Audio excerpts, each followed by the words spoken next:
in the book. It just kind of pulled me in. And I was, when I chatted with Delmarine and was telling her about my experience of the book, I was telling her how beautifully she told her story. I'm going to give her a chance to just introduce herself before we get into the interview. Please tell the people who you are, Delmarine. Good evening, good afternoon, good morning, wherever you're joining from. I'm Delmarine Morris Williams. I am a mother. I am a grandmother. Yes, I am a grandmother. I am a Christian, wife of a pastor, and I'm from Jamaica. Beautiful, beautiful Jamaica. Yes. We have to add that bit. Yes. So Delmarine's book, the title is just so amazing.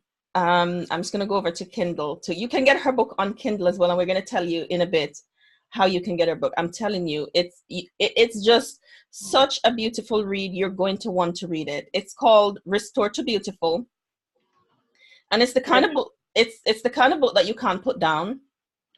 It's the kind of book, when I read it, I thought, what a courageous woman she was, and how amazing it was that she decided to tell her story in the way that she did it. She told it with such grace and compassion, and love. And when you talk to her, that's all you get as well. So we're gonna dive in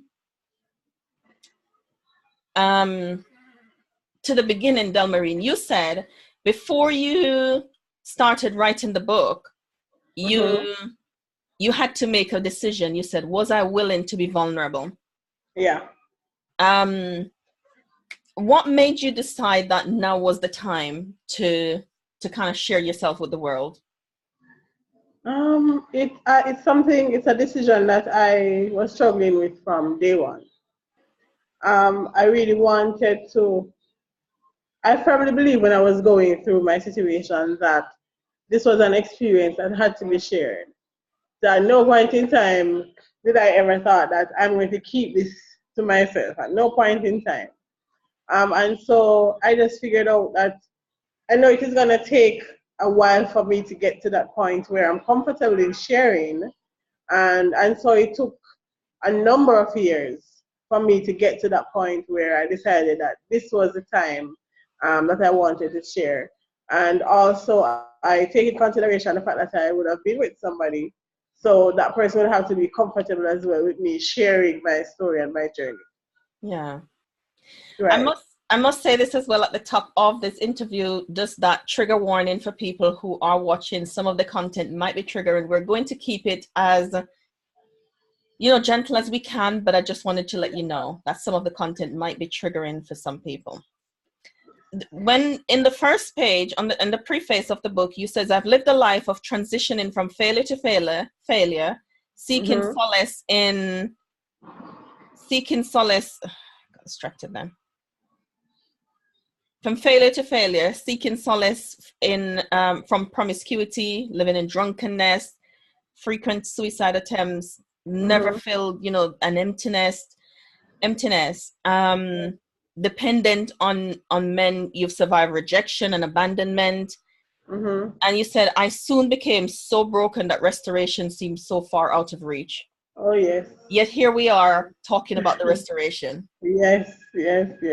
I mean, it got so bad, and I mean, the book does not tell it all. It got so bad, especially when I was going through the physical abuse, and I thought that there wasn't any way out of this, because and when you read in the book, you will realize I stopped going to school pretty early. Yeah. So I didn't have an education to fall on to say I'm good at that, or I have a skill that I can use. So I just thought that it was out the window, and the only way out of it would be suicide. For a long while. For a long time. And we saw in the book how the things that you use to cope, some of the coping mechanisms that you use. And I said to my people in my community in Wounds That Heal, that don't be ashamed of your coping mechanism. It's okay. It kept you here. Yeah, And yeah. we're glad that it did. Yes, yes. Now we can Whatever you learn some, find, yeah, whatever you are comfortable with, it's yours, Doesn't yeah, anybody move on.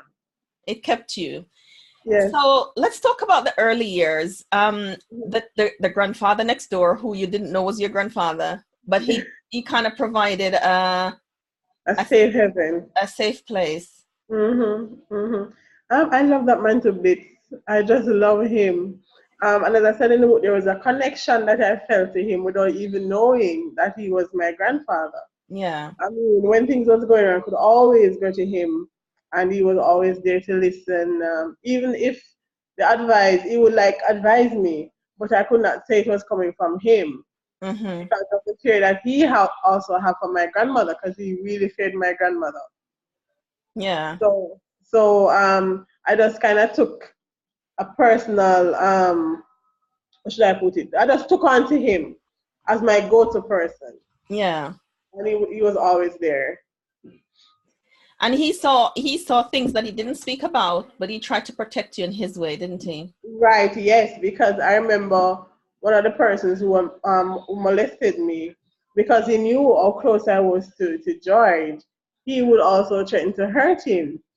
And I didn't want that for him, so I just didn't say anything to anybody. Yeah. So they used that, the Yes. abuser used that as a In a manipulative way, yes. yeah. And when you're young, you don't know that they're not telling the truth, that they weren't gonna actually harm this person. Yes, and I was really fearful because I thought that they would fall out on their threats. Because I remember when I was young, I don't know what they got into, but policemen came for them, and so I really thought that these men would follow out on whatever they would threaten me about. So I didn't dare speak to anybody about what it is that was going on. Mm. How did you find out that he was your grandfather? Um, I think after he died. As I got older, there Mm. were talks that, oh, this is your grandfather, this is your grandfather, and he looks like your mom, or your mom looks like him, or he looks like your other uncle, or so on. And then when my uncle would visit from Kingston, he would stay at the house. That's where he would sleep. Yeah. So I started to think that maybe there was something, but I never dare ask my grandmother No. that question, because of course we were told that we were too feisty. Or growing up in the country, we were too bright and we're getting big, and I Mm-hmm. never dare ask my grandmother. Mm-hmm. But as I got a bit older, and he passed, um, and there were talks, of course, about it. And then when my grandmother became ill and she passed, then we heard that, oh yes, he's your grandfather, whatever. Isn't it so typical though of our culture? I live in the UK and I know that's the culture here too, where there's this silence and there's this secrecy around so many aspects of family life. So when Mhm. we experience abuse, it's kind of easy to keep the secret because Oh yes. secrets are all throughout the family. Because I remember when I came out, and that's another thing that I had to prepare for. And I just think that the Holy Spirit kind of prepared me in some ways. Because when I came out to talk about the abuse, that is one of the first things I heard. It's family secret. You should not be talking about this. You're disgracing the family. You're bringing down shame on the family. But I'm saying it is my story. I Yeah, am what happened to me. But I guess that's our culture. that's how That's we're our cultured. culture in Jamaica. Yes. That's right. There's a And that's culture of practice silence. for a lot of people. Yeah, and that is part of why I do what I do, because I remember an experience I had where I got so angry, and that's when I made the decision that I'm going to speak, and I'm going to Mm. speak perhaps for some people who can't, because Okay. there is such a culture of silence, and I know how when we submerge pain have to find Mhm. expression, as Mark Mhm. Woolen says, and it will find expression in physical illness, and so many people are ill with autoimmune illnesses and different kind of illnesses because of the pain that they've submerged. Depression, Absolutely. Yeah. hypertension. Yes. Yes. So we have to find expression. It has to find expression somewhere. But we grew up in a culture of put up and shut up. And Yes. it's a family secret. We mustn't ever talk about it because the family will be shamed. And not really, Yes. the family won't be shamed. It's not about shaming the family. It's about No, it was never about that. And no, the more I try to explain to people, the more frustrated I got. Because not a lot of persons can see from my point of view that this has nothing to do with bringing shame on the no. family. It has everything to do with me finding a space where I can heal. And this is how I heal. And funny thing, when I begin to talk about it, a lot of persons from the community where I was message me to say that I am so glad that you are able to talk about it because this is happening to me Oh and I wow. can talk about it. And Mm. even one of the gentlemen that molested me, he was doing that to other persons in the community as well. So when I begin to talk about it, persons were saying that you're brave to come out and do it because we couldn't say it. We still can't say it. Mm-hmm. They would message me privately to share that information. Mm. A lot of persons in my community, in my age group that I grew up with. And I knew that this was happening to some of the girls, but I was not enlightened at that time to know that this is not real, this is not the norm. Because Yeah. when it started happening to me, I thought it was normal Yeah. because I knew of other girls that it was happening to. So I Okay. didn't know that this was not something that was not supposed to happen. Because back in the day, Yeah. I mean, deep rural St. Mary, the bush as I call it, you don't have you're not exposed to a lot of things. It's not like now when everybody have a smartphone and a smart television and you Mm. read a lot and stuff. So most of the books that we would even read was more geared towards education, like your math and your English and so Mm. on. It Mm-hmm. wasn't anything to say that oh your body should be protected or your personal development or even in my own home. I remember when my cousin started to menstruate, it was like a big secret. Mm. We couldn't sleep in the same room with her. We couldn't sleep on the same bed, because it was like a secret. My grandmother would like protect us from it. So Okay. when I started my period at age 9, I thought that I was going to die because nobody has ever, nobody didn't say, oh, you expect this when Yeah. you're growing up. This is going to happen. This is Yeah. what you do. No, Yeah. it was a big hush hush. So nobody knew anything. Yeah. I didn't know how to protect myself, didn't know how to protect the other girls. And looking back, I didn't know sometimes I feel so sad because I knew of it, but was not able to do anything because I was not educated about what was happening to us. Well, that's And the that is thing. why I try my best now to educate as much persons, to talk about it whenever I get the chance. Yeah, and God bless you for that. But so many things that you mentioned in that safe touch, Mm-hmm. how important it is for us to teach our children, boys and Yes, girls, about what yes, safe touch is and how their personal space can be respected, and how you don't have to hug Uncle so so or even Auntie so and so. listen.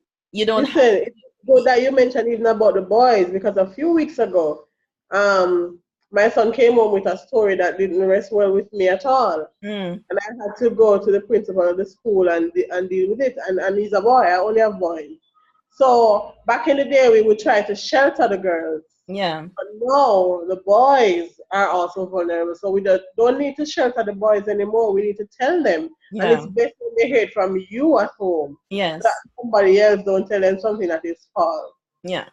One of the things that I find, Delmarine, is that there's a lot of people who are not comfortable with having these conversations.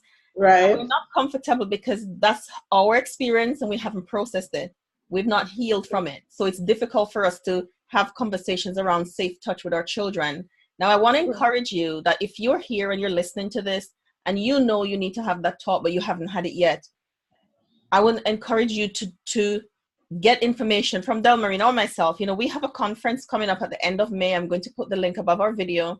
And it's a Mhm. virtual conference. You can watch it from anywhere in the world, where we will give you information and help you to start that process of externalizing the pain and externalizing what happened to you, so you can pass something on different to the next generation. It's so important. It is very important, and especially with summer coming up, when it gets on to this point, I am always nervous Mm, when it comes on to summer. Because, of course, again, we live in a culture here in Jamaica, not sure how it is where you are, Joanna, but we live in a culture where when it comes on to summer, we send our kids to the country. okay.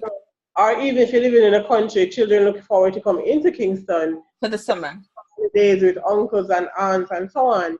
And this is where a lot of abuse takes place. Uh-huh. Uh-huh. And one of the signs that parents can look out for is if you are sending a child and she is insisting that mommy, I don't want to go. Don't send her. Don't force them because you are trying to get away so that you can have some time for yourself. Hmm. Also good.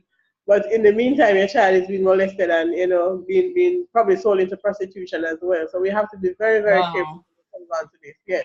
So one of the thing I hear is listen to them and kind of respect their no. You know, Yes. listen to the what's behind the no. Because sometimes when we're growing up, Delmarine, and I don't know how much that still exists. If you ever said no, you'd be like rude. You know, you're out of order.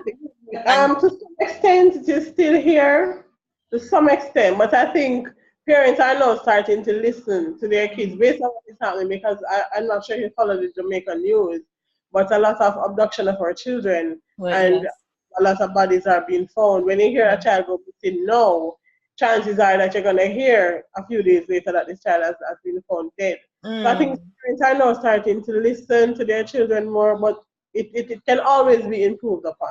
Yes, and I'm glad that you're somebody that they can reach out to Yes. to ask what are the signs to look for, how do I listen more effectively, and how do I support my child if this is what they say. I Mm-hmm. wanted to kind of say something else, Delmarie, before I read a little bit of the first chapter of the book, where you Yes. said that writing was a space for you to heal. And Mm. and again, I want to just reiterate that we talked about that last night, where there's kind of no way around healing. If you've Mhm. experienced traumatic events in your past, you have to heal. Yes. You won't get over it if you don't go through it. Exactly. And that's a very important, very, very important step or stage when Yeah. you realize that you have been through this and I need to get healing. Because even though I write a lot when I was growing up, I Mm-hmm. would keep journals. I still do today. But I would, when one of those books were finished, I would eventually burn the book. Mm-hmm. I didn't want anybody to find out what I was going through. But Yeah. while I had the space to write, I did that and I lost myself in my writing. Yeah. So that means that Journaling is very- amazing. I do that. Sorry. I wish I still had those books. Yes, yeah, I burnt mine when I was about 25. I burnt mine as well. But journal is amazing. One of the ladies on the conference at the end of May, Laquelle Maxwell, she's going to teach rather journaling for healing. So if you like Oh, to write and you want to learn how to get in touch with your feelings so you can write and externalize and use it as a space to begin your journey, join us in May, and Laquelle is going to teach you how to do that. I want to read this because I think it's so important. I think you touch on a really important group of women here. You says for women who aren't able to forgive themselves because they've exchanged sex for money. yes. For the Christian woman who is unable to get over her past, you need to know that God has already made a way of escape for you. Oh, yes, yes. I think that is just so freeing. You name the things because sometimes that exchange, as we said, coping mechanism, Mhm. promiscuity is a way that some women used to cope when they've experienced especially sexual trauma. um Right. and we're here to say, if that's what you used to cope, it's okay. Yes. You're here, Yes. but you can have a way through it. You found a way through it. Tell us how you found a way through that, Delmarine. Through the prostitution. Yeah, what you did. Yeah. Um, for me, it was because when I was growing up, I didn't have certain things. Like I didn't have a television. Just the things that my children even today will take for granted. Being able to have $100 to go and buy an ice cream on a Sunday evening, that was like a treat for us, probably Yeah. once or twice per year. I mean, we take these things for granted now. I mean, Yeah. anybody can go now. I could not ask my grandmother rather, for $100. Where would you get $100 to give me? My children now have their own money. They do get their own money. So I didn't want my children to grow up not having that experience. I didn't want them to grow up not having anything at all, not having the pleasure of and opening a fridge to take out some ice water because I didn't have that growing up. I Yeah. only had the house on a Sunday, maybe. And it's not about spoiling my children. It's just wanting them to have the things that I did not have. Yeah. Even basic things such as food. You know, forget about having a fridge. Forget about having a phone. Food. You know, just for them to have to eat and to know that they don't have to either fight to eat the food, meaning that they would eat a lot at once, or they would try to hide some of the food because they don't know if they will have enough for later when they're hungry. Storing I up. didn't want them to go through that at all. So even while I was doing prostitution, it was never about having stuff. It was about making sure that my kids could go to school and that they would have something to eat. That was just, Survival. That's yes, it. yeah. That's it. It was just making sure that they would have food to eat and that they could go to school from Monday to Fridays. Because I didn't go to school on Friday. Yes, yes. My school week would stop on a Wednesday. Sometimes it would goes up to a Thursday, but never on a Friday. And I wanted my children to go to school on a Friday. Yeah, there you go. So you were Yeah, just a woman looking after her children, and that was the means that you had yeah, at the time to yes. to do it. You know, and you told me when we were speaking about your work now, we're going to talk about that towards the end, the work that Hmm. you're doing in helping churches to minister effectively to these women. Right, So right, you're right. using your experience in such a positive way to help Yeah. other people get the help that they need. I want to talk a little bit before we get to that about your grandma. Her very unique way, am I saying, about expressing love. I mean, as I was reading the book and I went through so many emotions with grandma, I liked her one minute, then I didn't, then I figured her out, then I didn't like her again, and then I'm upset with her, and then I speak to you and you're not, and I'm like, well, how come? She had this, from your book, I deduced that she loved you. She just did not know how to express that in a way that was loving and Hmm. securing Yeah. and comforting. She only expressed that through beating. Yes. I knew she loved me. I knew, and it's not just because she's my mother's mom, but I think she loved my dad as her own child as well. Because she Okay. worry about my dad so much because my father will be working in Kingston. Mm-hmm. Um, and it has a violent Yeah. reputation. Yeah. So she would worry about my dad. She would pray extensively for my dad when she get to prayer before she goes to bed. And I really admire that. I knew that my grandmother, I knew that she loved me also in just how she would take care of me. Not that she wouldn't take care of the umpteen other grandchildren that live with her, but there was just something special how she would handle me. Even though she beat me, even though I would still get the whooping, but it was different. It was just different. And I knew that she would try everything in her power to protect me also. And I knew that what she knew about the molestation and not doing anything to help, I forgave her for that even when the molestation was going on because I knew even while it was going on, I knew that she was trying to secure money for us to eat food tomorrow. Mm. And so I could not hold her or hold that against her. I knew she was just trying to be there for us So in the best way she the resources that she had, isn't she? And I always say it's the information that people had at the time of could. how to protect. We don't automatically know how to advocate for people if nobody never did it for Right, us. right. We experience that.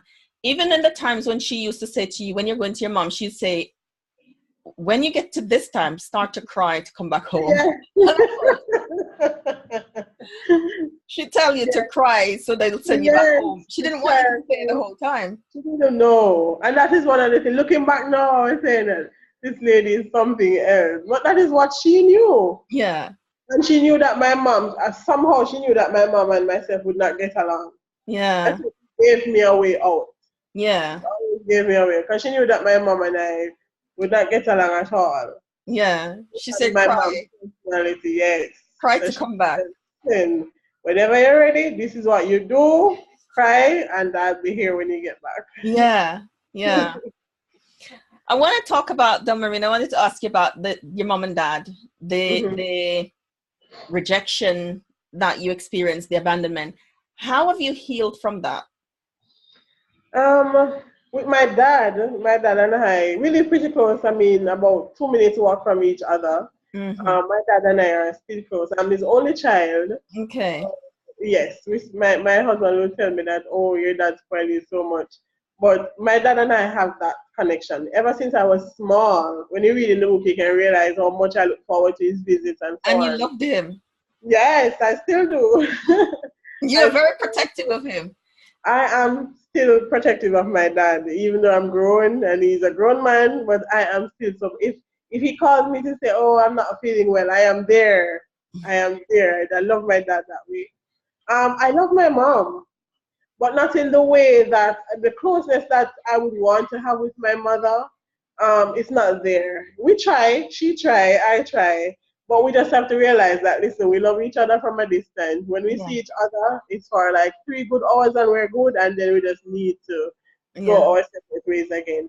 And I tell my mom all the time because we are so much alike. We have strong personalities, so that is the reason why we can't get along. I mean, we will talk on the phone forever, and we're good. But once we are in each other's space, three Don't hours good, and then we worry. go. But I learned that my mom also experienced rejection from her mom, Mm. and you can only give what you have. Unless you've healed it.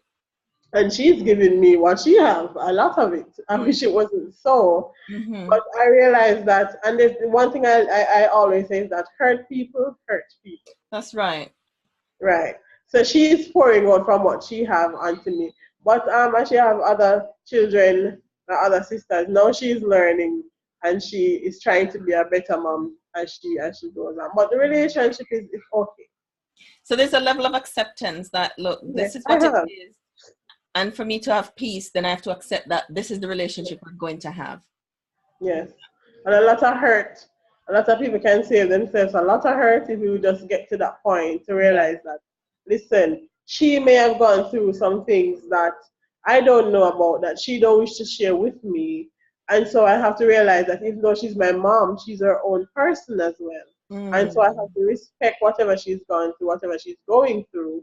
And having gone through some of these things myself, I can understand how she feel and why she would react a certain way to a certain thing. So Mm-hmm. a lot of people can save themselves a lot of hurt if you just get to that point. Yeah. I hear such, and when you read Delmarine's book, you'll hear this too. We're going to let you know in the comment section where you can access her book. I'm going to encourage you to get it. You're going to lose yourself in it. There's so much courage and acceptance and compassion that you told the story with such grace. What I get a sense of, there's no bitterness or anger. No, not anymore. Yeah, you've allowed yourself to work through that. I mean, bitterness Yeah. and anger is probably a natural part of the process where Mm-hmm. we have, as we're Yes, because healing. you're a human being, so you have emotions and Yeah, it's gonna come to the front, but it's what you do with those emotions that are absolutely. important. Yes. So if you are still trapped in bitterness and anger, it means that there's a logjam of emotions. You've got some stuff Mm-hmm. that you need to work through. Yes. You And you probably can suppress some feeling another because when I was writing my book, it took me years to write the book because I would get to some place and then it would trigger a memory and yeah, then I would have to just go cry for about 3 or 4 months before I can take up the computer to start writing again. So when things happen to us, and you've been a counselor, I'm sure you can attest to this, that when things happen to us, we try to push it yeah, as far back in our subconscious as yeah, possible. And yeah. then when it comes to the front, no, you have to confront it. You have to. Yes. It has to come to the front. It will not stay pushed to the back forever. Mm-hmm. We would like that, but it won't. And so we have to go through that. And that's beautiful. That's what's beautiful about your journey and what you're doing now. Tell us about what you're doing now to help other women. Oh my gosh, I am doing so much things. I have so many irons in the fire, as we would say here in Jamaica. I am a certified life coach. So Mm-hmm. I am an abuse recovery coach. So I coach persons who have gone through abuse and they are now ready to move on with their lives to figure out what it is that I need to do. How do I be a better mother? How do I be a better wife, a better friend, a better sister? Because it took me some soul searching to find out how to be a good mom and a good wife, especially a good wife, because my Oh, husband that one he is a has a whole patience job. that one's a whole different discussion Yes, altogether. yes. And I also have a mentoring program where I mentor these mostly women, and we meet once per month and we discuss what is going on amongst ourselves. It's a group setting, and we give each other coping methods. You Yes. know, Yeah. whatever it is that you're going through, if somebody has passed that phase, we looked at the steps that that person take to overcome that phase, Mm. and we just go along that line. Amazing. Also, I teach and train a wonderful group of young people called Pursued International Ministries. They go out 2 nights per month into the red light district, and they would minister, pray for, and give out little gift bags to prostitutes on the street. And so Mm. I teach them how to approach these women, how to talk to them, just basic evangelism. Yeah. That's Yes, amazing. That's amazing. So you kind of giving them the right tools to love them in the right way. right. To, Yes. to Because and these women on the street, they are so appreciative. They look forward to these ladies coming to them. mm, And I just teach them how to approach, because not everybody is the same. You have no. to approach differently, and so I help them to do that. Yeah, that's amazing. And also, you were telling me about the work that you want to do with churches to Yes. teach them how to I approach. realize that, especially in Jamaica, a lot of emphasis is not placed on street ministry. And there are a lot of people in churches who would want to go out and do this, Mm, but they don't know how to. mm-hmm. And so I have put together a package, or I'm putting together a package to send out to the different churches, to come and train these persons who would want to go out to minister to street people, And how to um, do it. how to effectively win them to church. And not only that, when they do come to church, how to treat them, because most Absolutely. of these, we have a culture in Jamaica where we're not readily acceptable of persons wearing a spaghetti strap to church, or a sleeveless, or a short skirt. So when these persons come off the street to come to the church, they may not have a long dress or a long sleeve. They will come in whatever they have. So I give them the tools and how to receive these persons in the church, how to train your ushers into, helping these persons, allowing them to feel welcome when they do come to church. And how to make the church a safe place. I just put Yes. a post out on Facebook that I'm doing an online course to teach the leaders how to minister effectively to people who have experienced trauma. The Oh same yeah. way the child who has experienced trauma needs a different kind of parenting, it's the same way the person Yeah. coming who have experienced trauma need a different kind of mentoring. And another thing too, as you mentioned, that there's also a lot of persons in the same churches who are going through abuse, Oh or who have gone yes, through abuse, and absolutely. they can't share what they have gone through. And so even though, yes, they're in church and they're singing and they're praying and they're lifting up hands and so, but when they do go back to their own personal space, they're still hurting. Still in And pain. so I just wish that the churches would just open up their doors to me, to others who are doing the same thing, so that we can give these persons a platform to share whatever they're going through and how healing can take place. Absolutely. And so church can be the safe space it's Yes. supposed to be, so Hmm. people can come and find that refuge that we talk about and that we've experienced, so that they can experience it. Once Yes. again, Delmarine's book Restored to Beautiful is on Amazon, but I'm also going to put the link that you can buy the book. If you're on, for those who are on Zoom or those who are on Facebook, if you have any questions, please put it in the comment section or send me a private message, and I'm sure Delmarine will be happy to Oh, answer it. yes. Yes. They can also send me a private message. I Yes, will answer as best as I can. Not a problem at all. yes, yes. You can send her a private message, and she'll be happy to answer it. You're Yes. gonna lose yourself in this book. There's just so much in it that we wouldn't be able to, in the time that we have, to go Hmm. through it extensively. So we're kind of just summarizing, and coming through the high points. But as I said, it tells me of courage, of even as you were going through it, Delmarine, I could see you developing the skills of problem solving in Yes. tricky situations where you were solving some big problems at the age when you didn't need to be dealing with that, but Mhm. you had to. And Yeah. I'm sure those skills are serving you well now. But I think that it takes an absolute awesome amount of courage to share this, Mm. to share your story, Yes. and to share your story again, as I said, with such compassion. I want to It's thank not when you have somebody who believes in you, like my husband does. I mean, Yeah, tell us about that. I don't think I'll be able to share my story if my husband did not agree to partner with me. And I say partner because he would have to pray for me. He would have to understand that sometime when I lash out, that okay, let's take a breath, let's take a breather. You are That's some just the hurt. yes, and he understands really well. And so you need somebody if you have gone through anything like this, any at all, and you wish to share your story, you need to have at least one person who you know you can trust, one person you know you can count on to always be there for you, because it does not get easy. It is not easy, especially when you're just starting out to talk about it. People, I remember I was on a radio program and I was sharing that my husband was is such a nice person, and but I ended up cheating on him for the first year of our marriage. And I remember this lady calling into the program, and she just let me have it. You know, yeah, she just let me have it. She told me how wicked I was. I don't deserve that husband. If it was her, she would have left.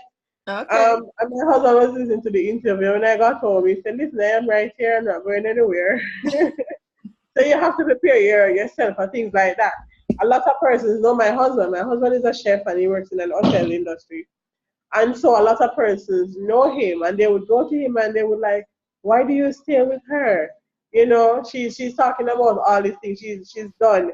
She was living on the streets at one point. She's gone through prostitution. She's done drugs. She's suicidal. How do you cope? And he would just say, it's the mercy of God. God made a woman for me and God made me for her. And we just together and it works. Yeah. He's a special man. I could tell from the way you wrote about him. Really quickly, we only have a few minutes. Tell us about Mhm. that night that you wrote about in your book, where you thought he was going to react a certain way, the way that all the other men previously had reacted, Yeah, and what yeah. his reaction was. That was when I told him that I was being unfaithful, right? Uh-huh. We were coming from church, and I knew I had to say something. I couldn't keep it anymore because I felt so guilty. Yeah. And I said to him that, honey, I have something to tell you. And he's like, okay, do we talk after dinner or before dinner? And I'm like, whichever you choose. And he said, no, I can talk before dinner. And I said to him that I am sorry, but I have been unfaithful to you. And he was like, okay, I forgive you. And I was like, no, do you hear what I said? I mean, I cheated on you. And he's like, yeah, I forgive you. You want rice and peas or white rice for dinner? And I could not eat for that night. I couldn't eat my dinner. I could not sleep because I thought this man was going to give me some good licks. He's going to kill me in my sleep. So for about 2 weeks, I was like a zombie. I couldn't do anything. I couldn't eat. I couldn't sleep. I was constantly watching him. And I remember one day he said to me, listen, I'm not doing you anything. I'm fine, it's in the past. But even before that, the day after I told him, he came home from work and he was like, honey, I need to ask you something. Not that I want to bring up things from the past, but I need to ask you something. So I was like, at that moment, I was like, open, do anything you want. And he was like, did you use protection? And I was like, what do you mean things from the past? I told you that yesterday. And he said, yes, it is the past because we went to bed and we slept on it and it is the past. I was like, this man is crazy. Either he's going crazy or he's crazy or something. But it has not come up unless we are talking about it or it's on an interview. He has never mentioned anything about it. And I know that he has totally forgiven me. Right at that moment when he said that he had forgiven me, I knew it was true. I knew he had forgiven me. Well, you know, when we're healing from trauma that we've experienced in the past, especially sexual trauma, we need a special kind of person to stay Yes. alongside us so we can heal safely. And Even when we had our first argument, I was ready to just go to the bathroom and bathe and get ready to have sex. And he was like, what are you doing? And I'm like, yeah, we had an argument, so this is how we make up. sex to get over. And he was like, no, baby, sat me down gently. That's not how we do it. we talk about stuff, and I was like, what? What is there to talk about? But I thank God that He is the way He is, because it's not easy to deal with somebody who has had so many issues from the past. And even though I was healed to a certain extent at that point, I still had a far way to go. And so Yeah. God Yeah. gave him the grace to help me to get over that last hurdle. Yeah. It's a book by Laura Davis called Allies in Healing. And, as I read your story, that's exactly what he did and he's doing as you're continuing to heal and to develop. Thank you so much for coming and sharing with us. My pleasure, my pleasure. Where can people find you? How can people connect with Facebook, you? On Facebook, it's Delmarine Purpose Driven Williams on Facebook. On Instagram, it's Restored to Beautiful. Okay. So go and follow Delmarine. I mean, I'm sure she'll be happy to answer any questions you have in her messages, or we're going to put also, please get her book. You're going to want to read the story. And share the book with somebody who has gone through abuse, is going through abuse, any sort of abuse, be it sexual, emotional, physical abuse. I'm sure that they can find something in that book to hold on to. They will find plenty in the book to hold on to, because as the title says, Restore to Beautiful, and that's exactly the journey that Delmarine is on and the journey that she helps other people to travel. Her story is told in a beautiful, beautiful way. And you're saying, I didn't finish school, I didn't go to school, yet you write this book in such a beautiful I get that a lot. I get that a lot. So and these things don't hinder. How do you do? You run a business, you operate a business, you write books, you do mentoring. How do you do that and you haven't gone through school? It's not me, it's just the grace of God. Yeah, it is. It is. And He has given you gifts that you're using, and I'm going to pray that you keep excelling and using those gifts to bless the lives of the people that He's going to send in your path. Thank you for coming and sharing. And I know this we could probably sit here for hours just talking through different aspects of the book. I mean, one of the prevailing things that I want people to leave with is you can't lock it away. It has to be healed. Yes. What's hidden will not get healed.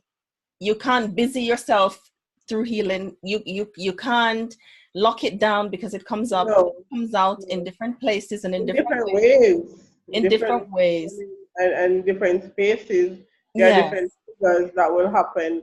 And so you want to deal with it in a safe space, so that you can be open and honest and get the healing that you deserve.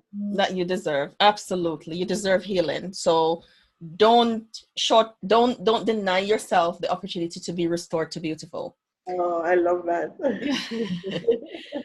Thank you, Delmarine. Thank you, everyone, for joining us. And I'm seeing you again soon when I'm going to interview another author next week. But thank you for being with us, Delmarine. Thank you for sharing. We're going to put the link for her book in the comments. Please go on Amazon. You can get her book on Kindle. You can go on Kindle and get her book now, Restored to Beautiful. Do it. You're not going to regret it. Thank you for joining. Thank you.